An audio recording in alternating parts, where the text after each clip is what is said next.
You want to know what real terror looks like? It's not the monster under your bed or the shadow in the corner of your eye. Real terror is standing in the middle of a dead town, watching millions of flies rise from the earth like black smoke, and knowing that somewhere in that writhing mass is something that should never have been awakened. My name is Anthony Tucker, and I've been with Division 66 for 8 years. Long enough to see things that would make grown men weep.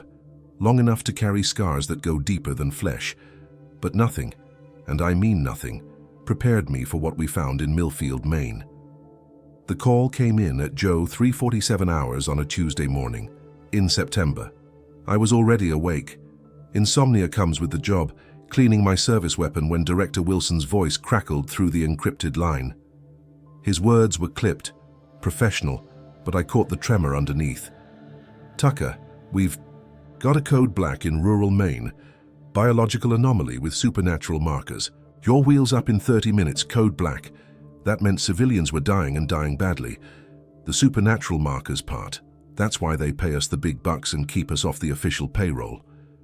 I grabbed my go bag, checking the contents by muscle memory, ammunition, medical supplies, surveillance equipment, and most importantly, tucked safely in the inner pocket, my matchbox. To anyone else, it would look like an ordinary box of matches, weathered wood with a faded label. But inside, wrapped in cotton and secured with tiny clasps I'd fashioned myself, lived something far more valuable than any weapon Division 66 had, ever issued me. The Tibetan death beetle, barely the size of my thumbnail, jet black with intricate silver markings that seemed to shift in the light. I'd acquired it during a mission in the Himalayas 3 years ago, pulled it from the ruins of a monastery where monks had used its unique properties to ward off entities from the void. When threatened or agitated, the little creature produced a sound, not quite a chirp, not quite a scream that operated on frequencies most supernatural entities found unbearable. I'd used it twice before. Both times it had saved my life. The flight to Maine took 4 hours in our unmarked transport. My team consisted of Dr. Tori Sizemore, our medic and biological specialist, Captain Lewis Barr, a 20-year Army veteran who'd seen enough weird stuff to qualify for our unit, and Father Bel Shah, a defrocked priest whose knowledge of demonology made him invaluable despite his drinking problem. Captain Barr briefed us during the flight, his weathered face grim in the aircraft's red lighting. Situation started 3 days ago. Local rancher reported his cattle acting strange, wouldn't eat, just standing in the fields, staring at something. Next morning, every head of livestock in a 5 m radius was dead. No wounds, no signs of disease, just dead. Environmental contamination? Dr. Sizemore asked, already taking notes. That's what the CDC thought initially, but then the flies showed up. Millions of them pouring out of a sinkhole that opened up right in the middle of town. By the second day, every bird, every dog, every living creature except humans was dead. Father Shea crossed himself. What about the people? Captain Barr's jaw tightened. That's where it gets weird. They're not dead, but they're not exactly alive either. Local sheriff managed to get a message out before communications went dark. Said people were getting sick, but not from any disease he'd ever seen, some kind of infestation. The word hung in the air like a curse. I unconsciously touched the matchbox in my pocket, feeling the slight weight of my tiny guardian inside. We landed at a small airfield 40 mi from Arkham. The sky was overcast, heavy with the kind of grey clouds that promised rain, but never delivered. Even from the distance we could see it, a dark column rising from the horizon like smoke from a massive fire. But it wasn't smoke, it was flies. Millions upon millions of them, forming a writhing pillar that reached toward the heavens. Jesus Christ, Captain Barr muttered. I don't think he's listening here, Father Shea replied quietly. We transferred to an armored vehicle, the kind that looked like a civilian SUV but could stop rifle rounds and chemical attacks. As we drove, closer to Arkham, the normal sounds of the countryside, birds, insects, the distant lowing of cattle faded into an oppressive silence, broken only by the growing hum of wings. The smell hit us first. Even with the vehicle's air filtration system running full blast, the stench of decay crept in. Sweet and cloying like fruit left to rot in the sun, mixed with something else. Something that made my stomach clench with primitive revulsion. Pull over, Dr. Sizemore said suddenly. I need to take readings. Captain Barr brought us to a stop beside what had once been a dairy farm. The white fence post stood like broken teeth, and beyond them, Christ. Beyond them was a graveyard of Holstein cattle, their black and white bodies carpeted with a living shroud of flies. The insects rose and fell in waves, revealing glimpses of bloated flesh underneath before settling again like a macabre blanket. Dr. Sizemore deployed her equipment with practiced efficiency: radiation detectors, air quality, monitors, portable microscopes. Her readings painted a picture that defied explanation. Radiation levels normal, air quality acceptable despite the smell. But the flies themselves. "This is impossible," she whispered, examining a specimen under her scope. "These aren't just ordinary houseflies. I'm seeing at least 15 different species. Here, some I don't even recognize, and they're moving in massive coordinated swarms." I watched the swarm pulse and shift above the dead cattle. There was something hypnotic about the movement, almost like watching a single organism breathe. The flies moved in massive waves, attacking anything that moved, swarming over every surface in their path. Millions of them acting as one devastating force. "Look at the coordination," Father Shea breathed, his voice filled with dread. "Something is controlling them. Something is directing this assault. We need to get into town," I said, though every instinct screamed at me to turn around. "And run command wants reconnaissance and assessment. We need to know what we're dealing with." The road to Arkham proper took us through more scenes of devastation. A horse farm where the animals lay in their paddocks like discarded toys. A pet cemetery where even the buried dead seemed to have been disturbed. Small mounds torn open and emptied. And everywhere the flies. They coated road signs, power lines, abandoned vehicles, creating a living map of destruction. The town itself appeared deserted at first glance. Main Street stretched before us like a tunnel through hell. Storefronts dark, traffic lights blinking, red in the unnatural twilight created by the swarm overhead. But then we saw them, the people. They moved like sleepwalkers, shuffling along sidewalks and standing in doorways. Their clothes were intact, their bodies showing no obvious wounds. But something was terribly wrong. Their eyes were vacant, staring at nothing, and their mouths hung open in silent screams. Flies crawled across their faces, in and out of their mouths and noses, but they made no effort to brush them away. "Stop here," I ordered as we passed the town square. A woman in her 50s sat on a park bench, wearing a floral dress that might have been pretty once. Now it was stained and torn, and her grey hair was matted with something dark and wet. Flies covered her like jewelry, walking across her skin in orderly lines. As we watched, one crawled out of her ear, and another took its place. She was still breathing. "My God," Dr. Sizemore whispered, "she's alive. They're all still alive." That's when I realized the true horror of what we were facing. This wasn't death. It was something worse. These people were being consumed from the inside, slowly transformed into living hives for something that belonged in nightmares. I reached for my matchbox, fingers closing around its familiar weight. Whatever was happening here, whatever had awakened beneath this cursed ground, I had the feeling I was going to need every advantage I could get. The swarm above us pulsed once like a massive heartbeat, and somewhere in that sound I heard something else, laughter, deep, resonant, and utterly inhuman. Something was watching us, something was waiting, and somewhere beneath our feet, in the darkness under Arkham, something very old and very hungry was finally waking up. The first person we tried to help was a little girl. She couldn't have been more than 7 years old, sitting on the porch steps of a colonial house that had probably been built when Arkham was just a logging settlement. Her blonde hair was matted with something dark and wet, and flies crawled across her pale skin like living freckles. But her eyes, Christ, her eyes were still aware, still human. She looked right at me as Captain Barr brought our vehicle to a stop, and I saw the terror trapped inside that small body. "We have to help her," Dr. Sizemore said, already reaching for her medical kit. "Wait!" I grabbed her arm. Something felt wrong. The flies covering the child were moving in patterns, flowing across her skin like water, finding its course. As we watched, more insects emerged from her mouth. A steady stream of black bodies that should have choked her, but didn't. She never blinked, never moved to clear them away. The girl opened her mouth wider and I could see them moving inside her throat. Hundreds of flies, maybe thousands, using her body as a highway between the surface and whatever lay beneath Arkham's streets. "She's a nest," Father Shea whispered, his voice filled with revulsion. "They're using her as a breeding ground." That's when I heard it. A low, thurming sound that seemed to come from everywhere at once.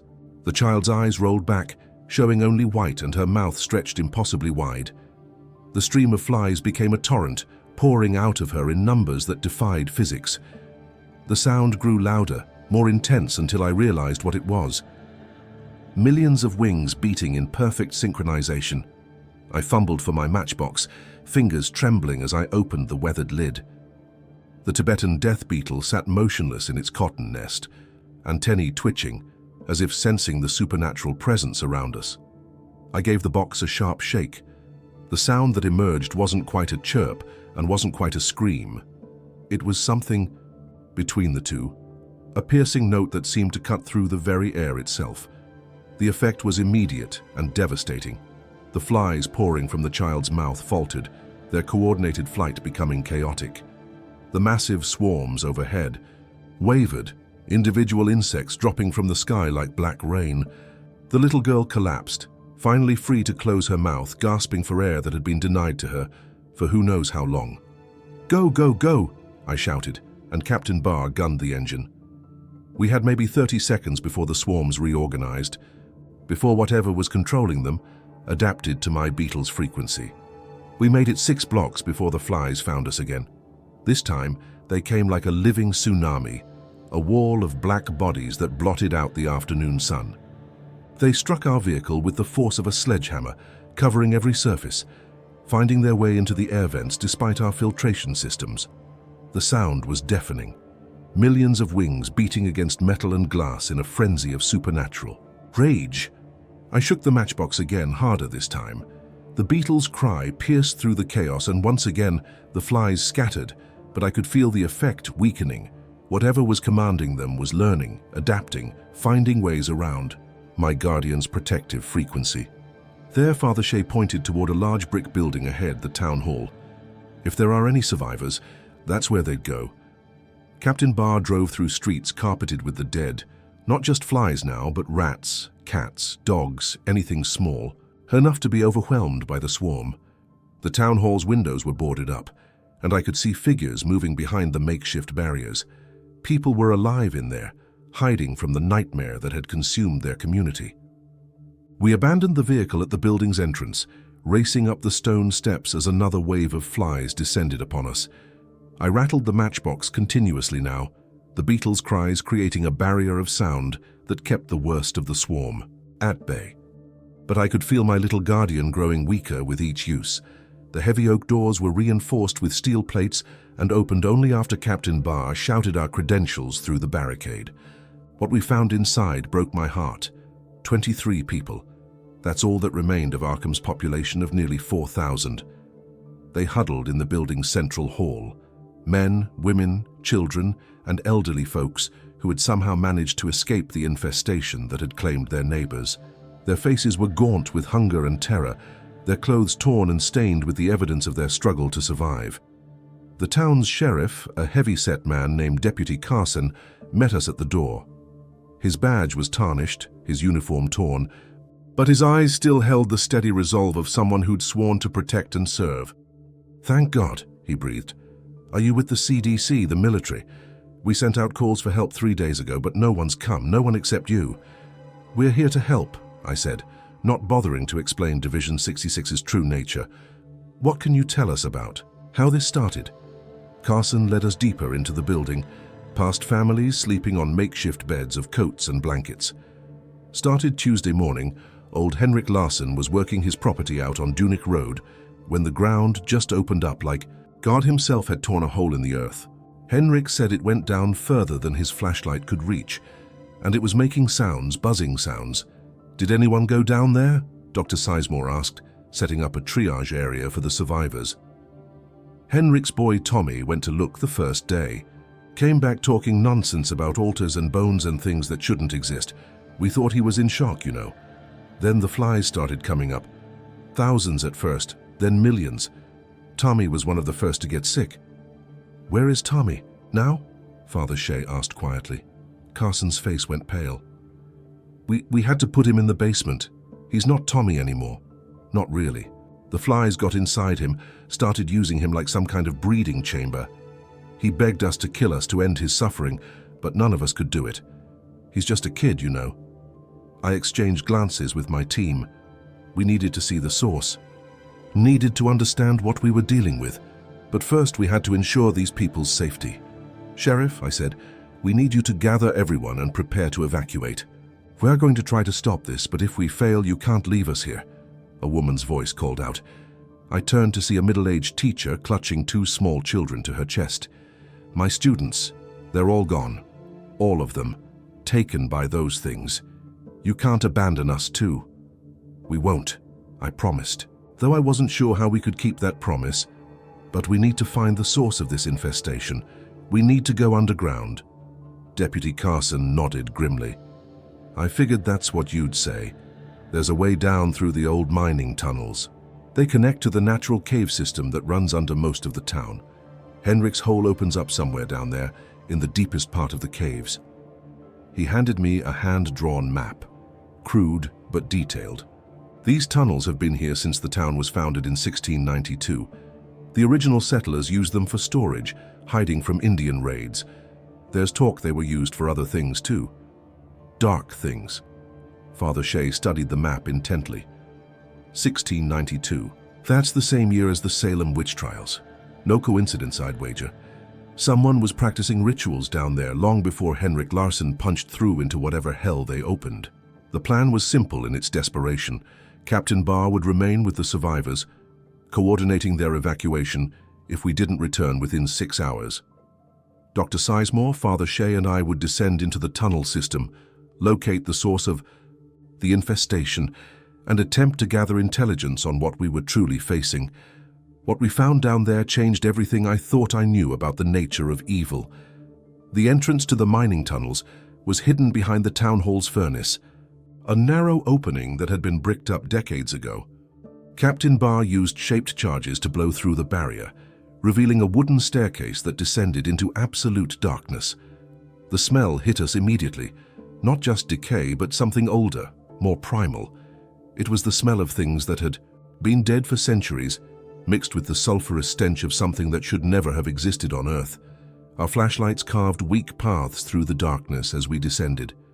The wooden steps were slick with moisture and something else, a dark, viscous substance that coated the walls like oil. As we went deeper, the buzzing grew louder, more insistent, until it felt like the sound was inside our heads.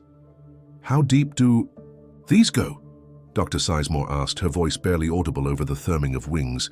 "According to the map, about 200 FT, I replied. But I could already tell we'd gone farther than that. The stairs seemed to stretch on forever, spiraling down into the bowels of the earth. That's when we found the first victim. She had been a young woman once, maybe in her 20s, wearing a waitress uniform from the local diner. Now she sat propped against the tunnel wall, her eyes vacant, but still blinking, still aware. Flies crawled in and out of her mouth with mechanical precision, and her stomach bulged with movement beneath her torn uniform. "Oh God," Dr. Sizemore whispered, moving closer with her scanner. "She's still alive. They're keeping her alive while—" "They don't," I warned. But it was too late.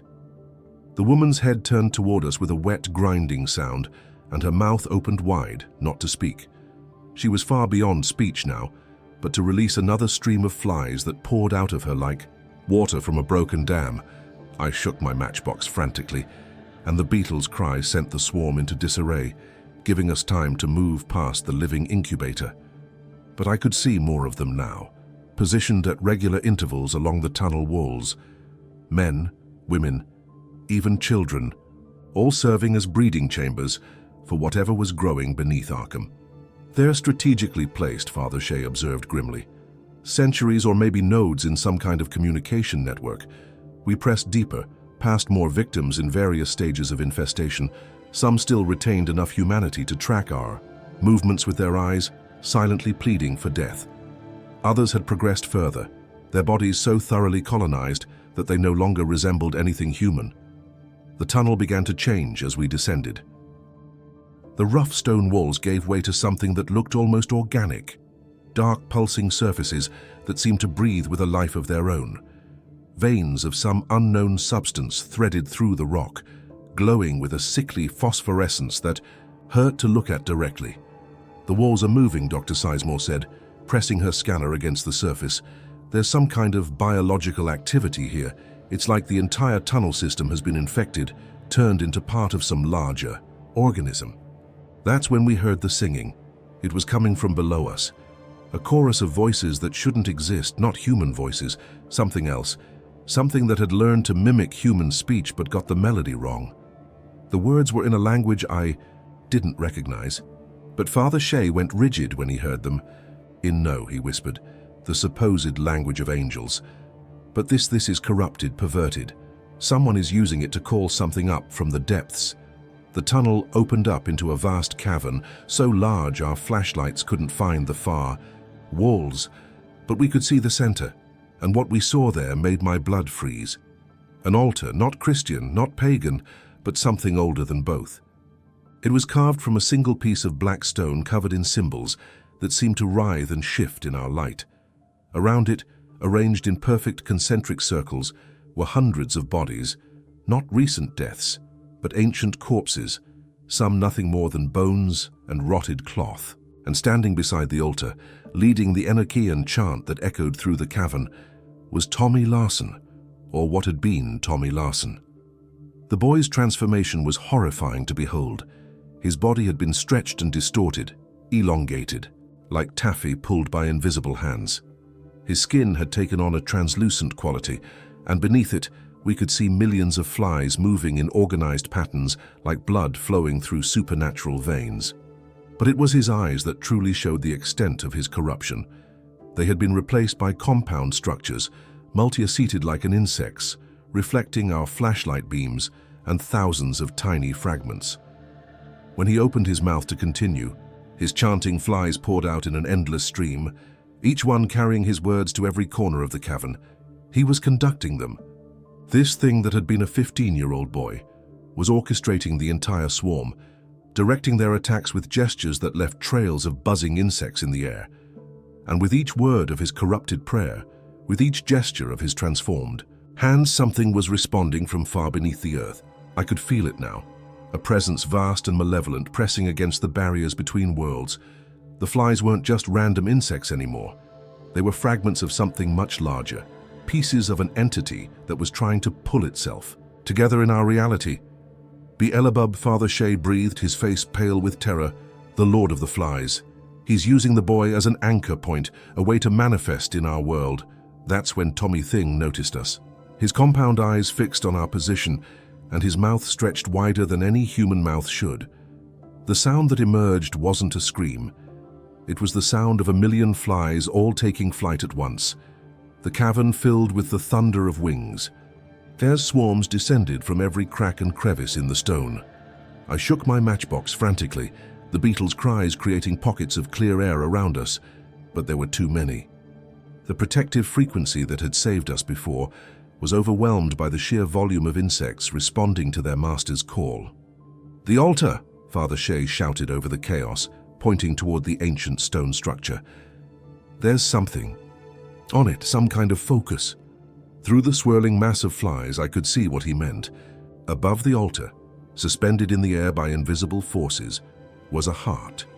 Not human, too large, too dark, pulsing with a rhythm that had nothing to do with earthly life. Each beat sent out waves of insects, coordinating their movements, maintaining their supernatural cohesion. And around that heart, growing more solid with each pulse, was the shadow of something immense. Wings that spanned the width of the cavern, claws that could tear through steel, eyes like burning coals floating in a sea of writhing bodies. Beelzebub was manifesting. The demon's partial form towered over us, still translucent, but gaining substance with every passing moment. I could see its face now, not the grotesque mask of popular imagination, but something beautiful and terrible, the face of an angel twisted by eons of hatred and exile. When it spoke, Its voice was like the sound of continents grinding together. "Welcome, little guardians," it said, each word accompanied by fresh swarms pouring from its mouth. "You arrived just in time to witness my return to this realm. Your pathetic barrier maker grows weak. Soon even that feeble protection will fail." It was right. My beetle's cries were growing fainter, more desperate.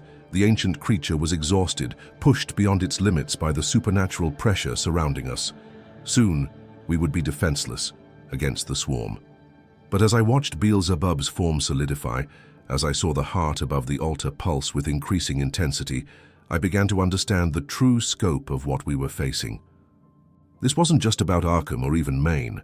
The demon was building something here, a foothold, a base of operations from which to launch a campaign of infestation across the entire world. It's not just trying to manifest, I realized aloud. It's creating a permanent gateway. Once it anchors itself fully in our reality, it can call others, legions of them. Father Shah's face went white. A demonic invasion. Using flies as vectors, they could infest every living thing on the planet. Within months, the demon's laughter filled the cavern. A sound like breaking glass and screaming children. Clever little mortals. Yes, this is only the beginning. Soon every breath you take will carry my spawn, every meal will feed my children. Your entire species will become my nest, and from your corpses, I will birth a new order of existence. Tommy Thing raised his transformed hands, and the swarms reorganized themselves into attack formations. I could see the intelligence behind their movements now. Not the simple instincts of insects, but the tactical planning of something that had commanded armies in the wars of heaven. We had perhaps seconds before they overwhelmed us completely. My beetle was dying, its protective frequency failing. "Doctor." Sizemore was trying to retreat back toward the tunnel, but the flies were cutting off our escape routes. Father Shea was muttering prayers in Latin, but his words seemed powerless against the ancient evil surrounding us. That's when I noticed something that filled me with both hope and terror. On the altar, partially hidden by shadow and centuries of accumulated grime, was a dagger. Its blade was carved with symbols that hurt to look at. Not the corrupted Enoyan of Tommy's chanting, but something else, something older. Binding runes, maybe, or protective wards left by whatever brave souls had first imprisoned this thing. If I could reach it, if I could somehow get close enough to that pulsing heart. But Belub had noticed my attention, the demon's burning eyes, fixed on the altar, and its beautiful, terrible face twisted into something like concern. "No," it hissed, and suddenly every fly in the cavern was moving toward us with lethal intent. "You will not interfere with my resurrection. You will join my feast willingly, or I will make your transformation last for eternity." The swarm descended like the wrath of God himself, and I knew that whatever happened next, this was only the beginning of the nightmare. Beelzebub was almost fully manifested. The gateway was nearly complete, and somewhere in the distance I could hear the sound of millions more wings beginning to stir. The Lord of the Flies was coming home. And he was bringing hell with him. Time slowed to a crawl as death descended upon us. The swarm moved like a living avalanche. Millions of flies coordinated into a weapon of mass destruction. I could see individual insects in the mass. House, flies, blowflies, flesh flies. Species that shouldn't exist together, but were now unified under a single malevolent will. Their compound eyes reflected our flashlight beams like tiny mirrors, creating a galaxy of malicious stars in the darkness. My Tibetan death beetle was dying. I could feel it through the matchbox, the ancient creature's life force fading with each desperate cry it made. The protective frequency that had saved us multiple times was now little more than a whisper, barely disturbing the edge of the massive swarm bearing down on us. "The tunnel!" Dr. Sizemore shouted, grabbing my arm and trying to pull me toward our escape route. But even as she spoke, I could see flies pouring from the opening we'd entered through. There was no retreat. Belub had learned from our previous escapes and cut off every avenue of escape. Father Shea was on his knees now, not in prayer, but in despair. The Latin words that had once given him strength seemed hollow and powerless in this place, where something far older than Christianity held absolute dominion. His faith, already shaken by years of confronting supernatural horrors, was finally crumbling completely. "It's too strong," he whispered, his voice barely audible, over the thunder of wings. "We're in its domain now. Its power here is absolute." Beelzebub's laughter filled the cavern, a sound like breaking cathedral bells. The demon's form was nearly solid now, a towering figure of terrible beauty and infinite malice. Its wings stretched across the entire width of the underground chamber, each feather composed of thousands of writhing flies. When it moved, the air itself seemed to recoil from its presence. "Did you truly believe," it said, its voice like grinding millstones, "that your pathetic toys could challenge one who commanded legions before your species learned to make fire? I am older than your civilization, little guardians. I have watched empires rise and fall while perfecting the art of corruption." The demon gestured with one massive claw, and Tommy Thing responded instantly. The transformed boy raised his elongated arms, conducting his swarm with movements that left trails of insects in the air, like a maestro directing a symphony of destruction. The flies around us began to organize into more complex patterns, not just a mindless assault, but a coordinated capture operation. They wanted us alive. They wanted us conscious while they transformed us into breeding chambers, like the others we'd passed in the tunnels. That's when I understood something that changed everything. The heart above the altar wasn't just sustaining Beelzebub's manifestation. It was the source of the coordination itself. Every fly in the swarm was connected to that pulsing organ, receiving their orders through some kind of supernatural nervous system. The demon wasn't controlling millions of individual insects. It was operating a single massive body with billions of components, which meant it had a single point of failure. I looked at the ancient dagger on the altar, its blade carved with binding runes that seemed to writhe in the supernatural light. If I could somehow reach it, if I could get close enough to that heart while Beelzebub was focused on the final stages of its manifestation. But there were 50 FT of open ground between us and the altar, and every inch of it was filled with hostile flies. My beetle was too weak to clear a path, and even if it wasn't, the demon would certainly stop me before I could reach my target. Unless... "Tori!" I called out to Dr. Sizemore, who was backing against the cavern wall as the swarm closed in around us. "Your medical kit. Do you have any adrenaline injectors?" "What? Yes, but give them to me, all of them." She looked at me like I'd lost my mind, which maybe I had.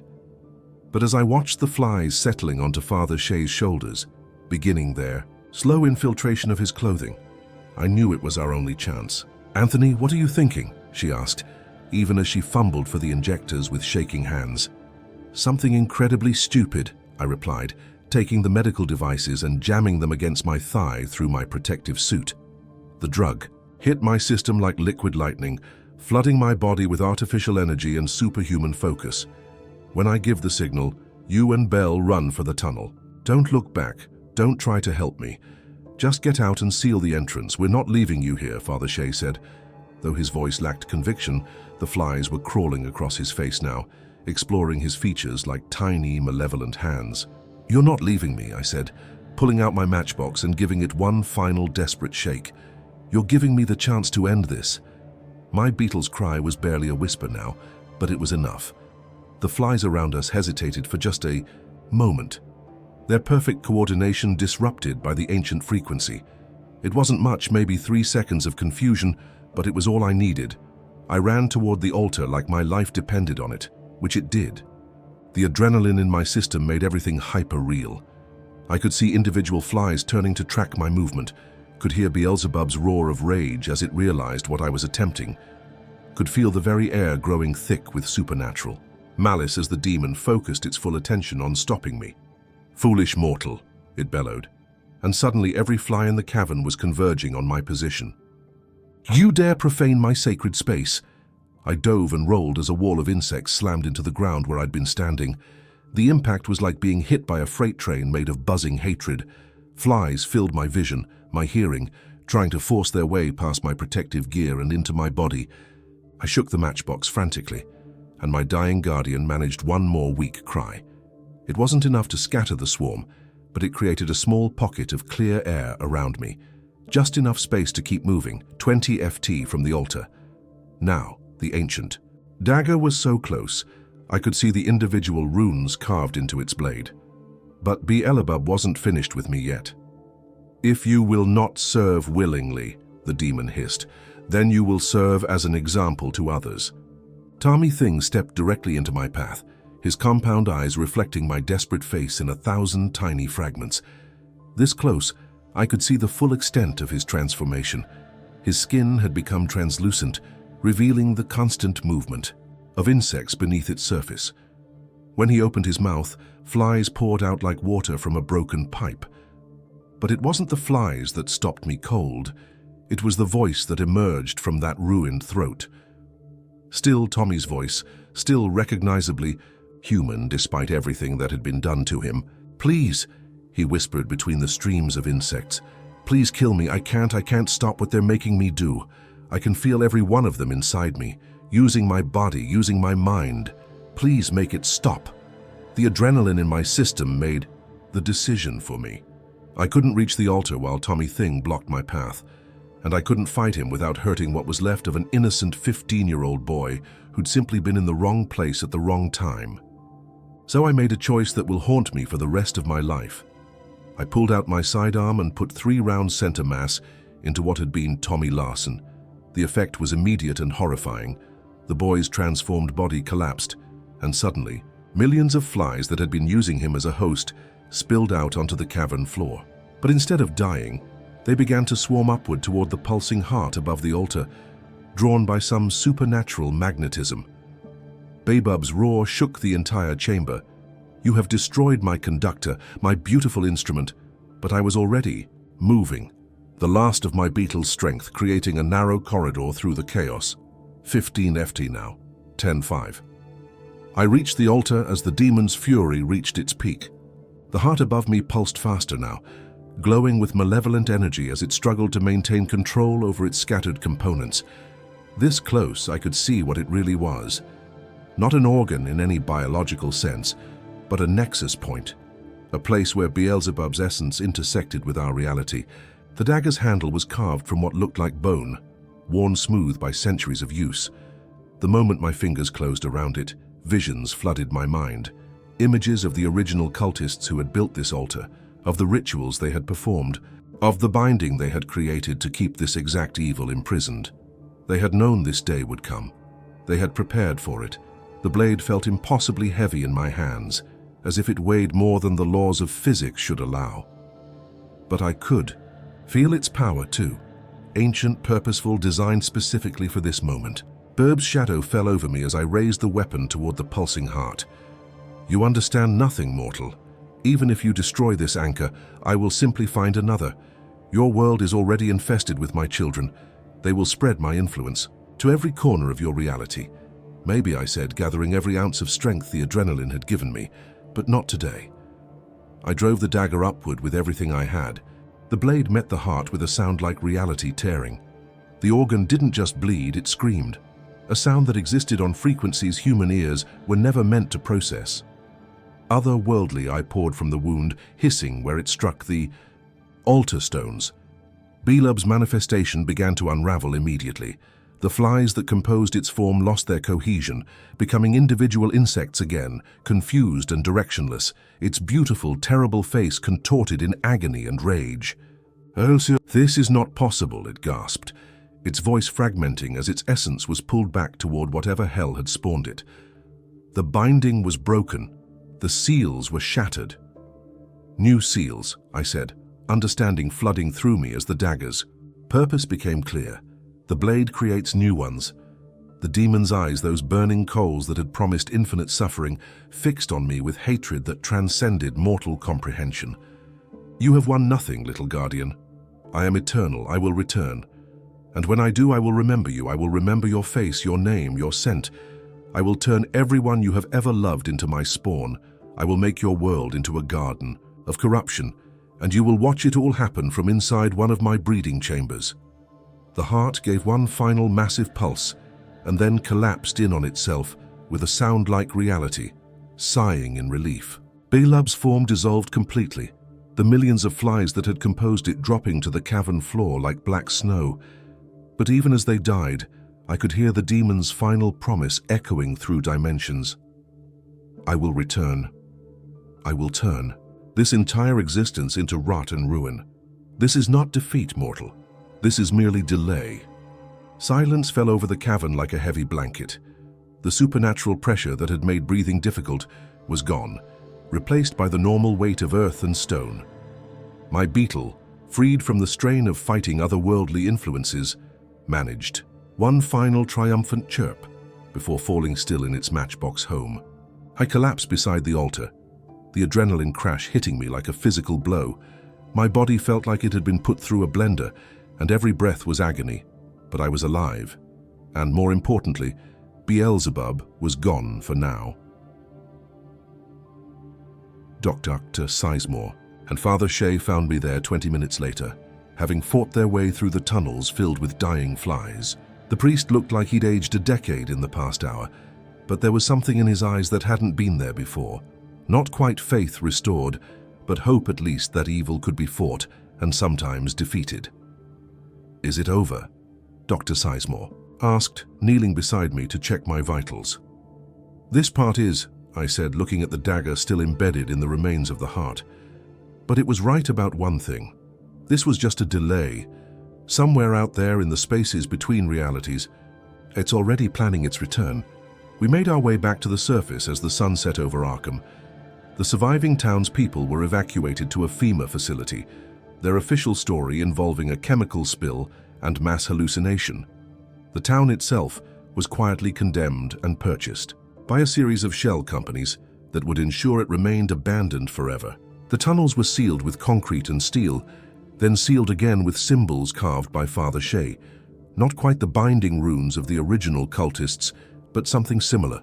Something that might buy us a few more years or decades, or if we were very lucky, centuries. But I knew the truth.